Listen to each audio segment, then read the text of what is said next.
major issue in our communities, not only because of radicalization, but also just within our homes through domestic violence and other essence of human trafficking.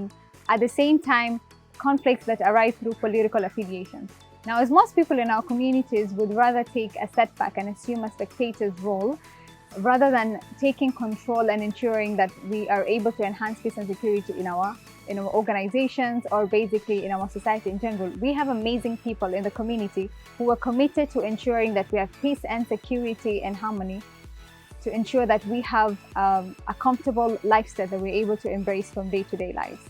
I'll be your host of the day, Rukia Janwala, and with me today we have an amazing woman who is committed to enhancing and building peace and security in our community through the various programs and approaches that she's been able to do for quite some time. Please introduce yourself and what exactly you do and the organization that you run and the role that you play in it. Thank you very much for having me here today. My name is Sureya Hersi. I work for an organization that is called Advocacy for Women in Peace and Security. I'm a director and a founder member of that organization. I am a gender activist, trust builder, a peace builder, and a community engagement person who is very keen with public policy that influences the community. Now, with all that you have basically been able to do for quite some time, is it by any chance related to your education background? Was that the reason as to why you're motivated to get into this field? Actually, it's very interesting. My education did not influence my background. And what happens when I tell people my background is agriculture, they actually get surprised. But I went to the university where I did agriculture and home economics. But the kind of work that I was doing with the government then influenced my work with the women movement, because I was doing home economics where I worked with women on issues of food production, on issues of food security, nutrition, and home economics. After that is when now I left the government and worked with various non-governmental organizations, including FIDA Kenya, Maendeleo ya Wanawake, Kenya Women Finance Trust, British Council, where I did various engagement from women's rights, women's economic empowerment, women's reproductive health, issues of peace and security, leadership. So my experience and my working life actually motivated me and shaped what I'm doing today as a peace activist and as a gender activist. So your main motivation to take up this role of becoming a peace and gender activist is basically because of the experiences that you had in your work experience in relation to it. Absolutely. Okay. So you've talked about various things that you are working on today and the past experiences that you've actually done when it comes to fighting for peace and security and other issues that are affiliated to it. What problem exactly are you trying to solve in the community in relation to peace and security? Traditionally, women have been known to be homemakers. But as we move along, it has come to be realized that actually women can be peacemakers. And as we live in our communities, we have a lot of challenges, from gender-based violence to women's trafficking, to issues of early pregnancies, child abuse. So that has actually shaped the women to take responsibility in matter security. So by the fact that we've always been looked at as homemakers, caregivers, people who take care of families and things like that, it has come to, we have come to accept that women are actually in the center of some of these conflicts. By the end of the day, they're the ones who are the victims, because their families suffer, their children suffer. Some of them actually get moved away from their homes. So women decided it's about time we take charge of our security. Especially here in Coast Province, we've had issues of radicalization. We've had issues of terrorism where our young people are recruited to join the terror groups. And initially, we used to think that it was only the boys who were affected. But we came to discover actually even our young girls are being trafficked and they are being recruited. They are lied to. They are told that they are being offered jobs outside the country. Some of our girls are being told they are going for higher education. Some of them actually get suitors and they get married without knowing that they're getting married to terrorists. So as women, we have come to realize that we need to take charge of our security. We have started mobilizing women, telling them that they are heads of their homes. They actually know what's happening in their homes. So for them to take charge of the security, they can be able to work with security forces so that they can be able to keep peace, report what is happening, and be able to be the voice of the voiceless, especially within the community they live in. Definitely. Yeah. And how has your journey and experience been so far in running your projects on peace and security? To be honest, it's not been an easy journey. We've had a lot of challenges. One, as I said, women have never been on the peace table. When we have a conflict, it's always been the men who sit on the negotiation table. So we've been pushing for space. We are actually advocating for Resolution 1325, which is a UN resolution that pushes for women to take leadership positions, to sit on the table and to make decisions for their security. So that has been one of our challenges, is sitting on the table. Another challenge has been bringing women voices together. You know, when we speak as a group, then it becomes much easier because we are a group and we can mobilize and we can influence some of the decisions. But when we pull different directions, that becomes a very big challenge because now we start disintegrating and people take advantage because we are not united. Another challenge is lack of resources. As women leaders and people who are running organizations, we need resources to be able to do a lot of peace work. Most of our donors have short-term programs, and some of these programs are 3 months, 6 months, and you know very well change is very slow. So we need long-term programs so that we can be able to influence change in our communities and we can be able to attract the leaders who are there, to influence them, to let them know that they can take charge. But because we have short-term programs, sometimes the impact is very minimal. So it also becomes a very big challenge. So those are some of the challenges. And another challenge, which is also very crucial, is our security. We are out there trying to take charge of security, trying to influence people, decision makers. Sometimes we actually engage with perpetrators of violence. So we end up also risking our security. So that is also one of the biggest challenges, where we try to work with the law enforcers to see how women can also be taken care of. We can be able to secure our space and we can do our work without having any intimidation or being stopped to doing what we want to do. From your experience with interacting with those women, whether it's young women or the elderly people, what do you think is the major reason as to why they're going through most of the oppressions? Actually, the biggest challenge you can say is traditionally, and because of our patriarchal societies, our women have not been in the forefront. Our women have not gone to school. They were not given priorities to get education. Our women also don't own properties. Most of the property is owned by the men, so they are not economically empowered. You know, when you have money, you make decisions. But when you are disempowered because you don't have finances, you become a yes person and you have to listen to what you're told. So those are some of the challenges. So poverty, lack of education, because sometimes you need to engage with facts. You really need to understand what's going on.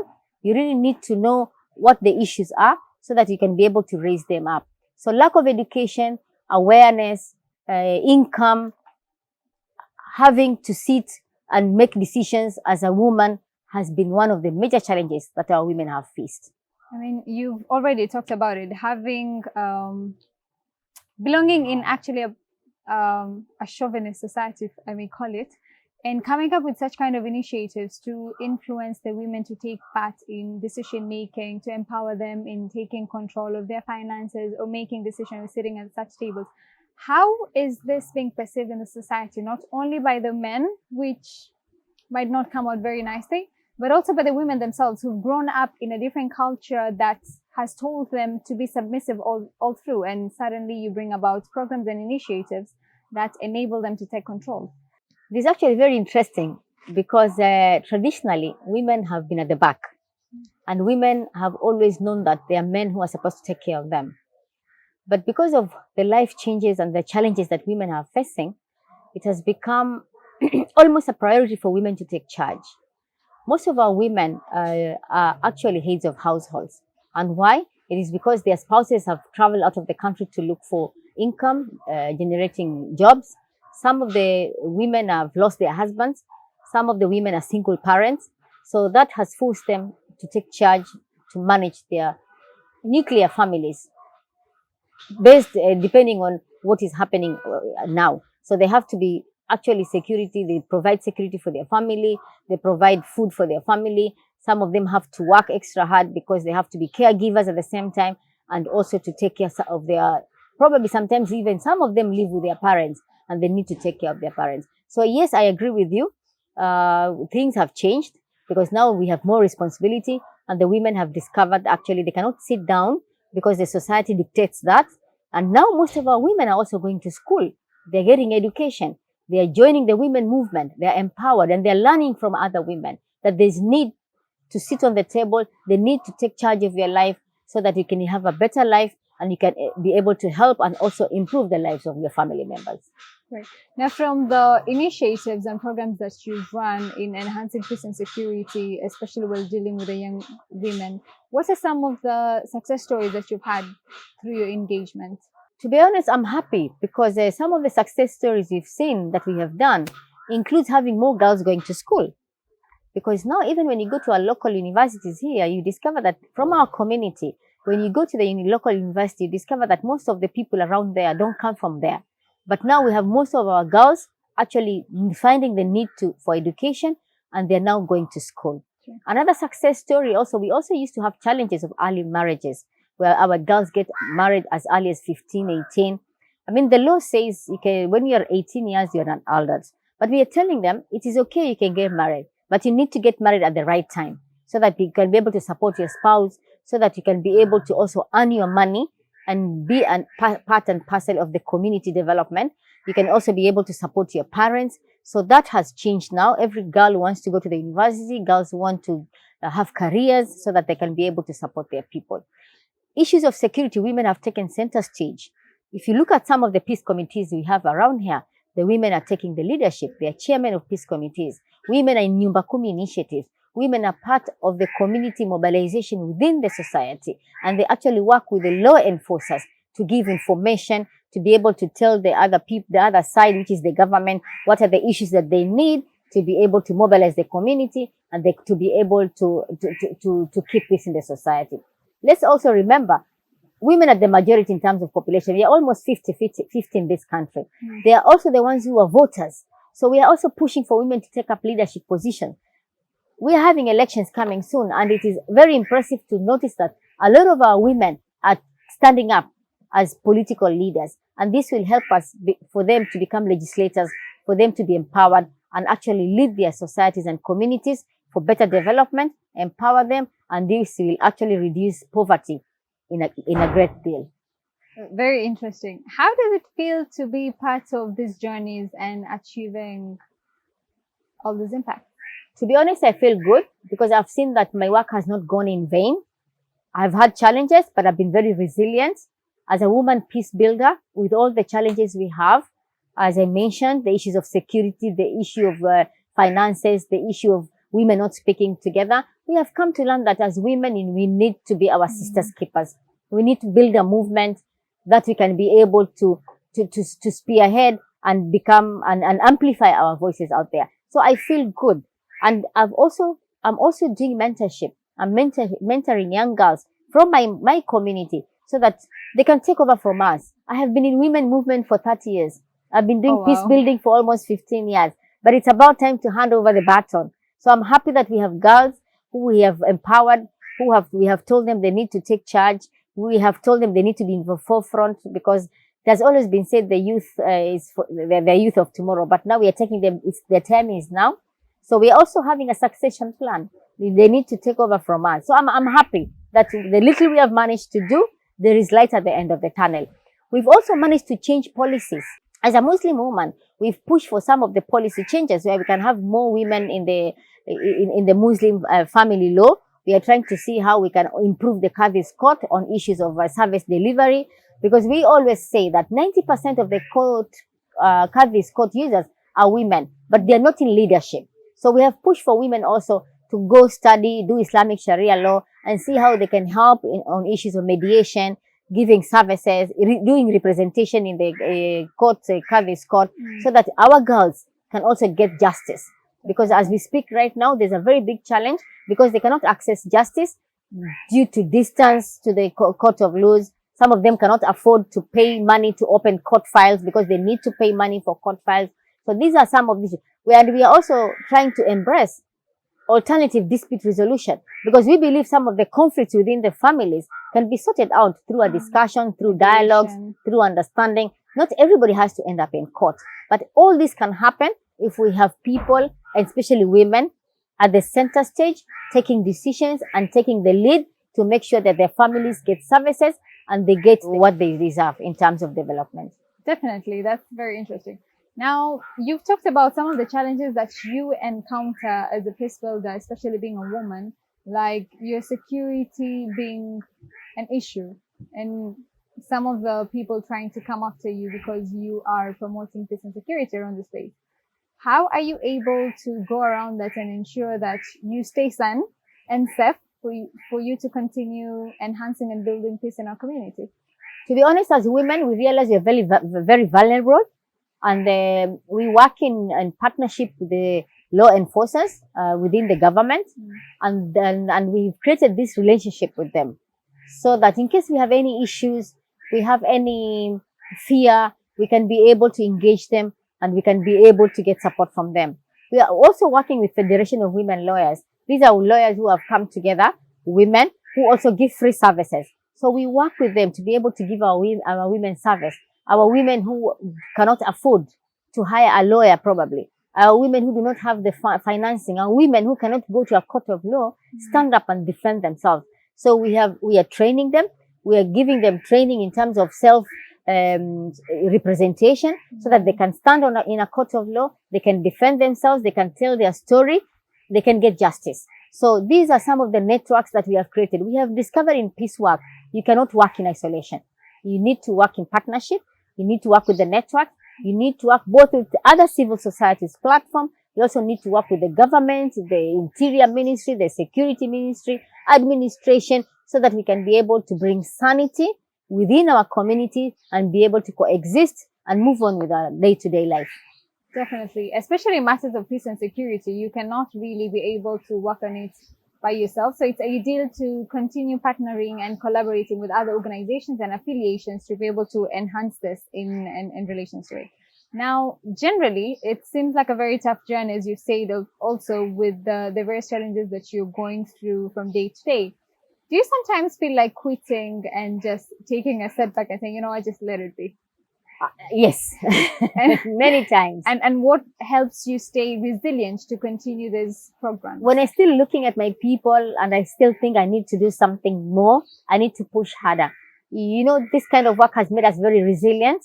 And because we are seeing that there is improvement, many a times I want to quit. I always tell my colleagues I'm tired, I don't see change. But I think I need to be honest with myself. What was there 5 years ago and what is there now? There's a drastic change in terms of women empowerment, in terms of women taking charge, in terms of lobbying the policymakers, and they are asking the government that they need to give priority to women peace builders. They need to be recognized and they need to be given security. They need to be put on the platform, because by the end of the day, if we are not there to lobby and to push, then this work will be in vain. But what stops me from giving up is the fact that I know there's room for improvement and I know that there's light at the end of the tunnel. Definitely. What is your vision towards your programs and engagements in your organizations in terms of peace and security? My vision in the organization is to see a community that gets justice, to see women that take the leadership, to see women that are not intimidated. They don't feel like they are not being given opportunity. For me, that's the vision I have. Once I have women sitting on the table, we've always said we want 30%, 20%, but we are asking for 50-50. Where you have 10 men, let us have 10 women. Let's have a constructive engagement. Let's have a dialogue. Let's have a platform where people can exchange views and everybody's views is taken in seriously and it's implemented. You don't look at me as a woman. Look at me as a peace builder and somebody who can influence my community. Definitely. So gender should not define our roles or actually define our capabilities. Thank you very much. Now, as we end this conversation, this very interesting conversation today, what would you like to tell the young people out there that are going to be listening to this video? One, I want to tell the young people that they need to take charge of their lives, that what they see is not what it is. On issues peace and security, they need to be in the forefront. Why? Because by the end of the day, they're the ones who get affected. They're the ones who become victims. And when they suffer, their families suffer. I also want to talk to the government. I want to ask the government that it's about time they look at women peace builders as a very important partner in peace buildings in the community. Why? Because by the end of the day, we live with the people. We know our problems and we can support what is happening. So we are asking them to make sure that there's enough finances, enough resources in terms of technical resource, financial resource, so that we can be able to do our work. We are also asking them, we need security in our work. We need to be given an opportunity to sit on the table with the decision makers, because by the end of the day, if we lobby for our policies change, we need to be where decisions are made. If we are not on the table, then nothing will happen. So I'm asking them that they need to use us, and they need to recognize us as women peace builders.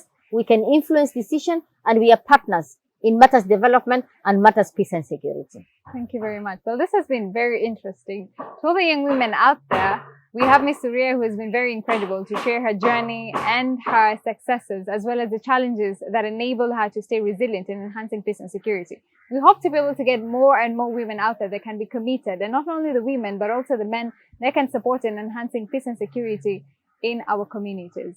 That will be the end of it. Thank you very much, ladies and gentlemen. This was Rukia Janwala. Thank you very much. Thank you.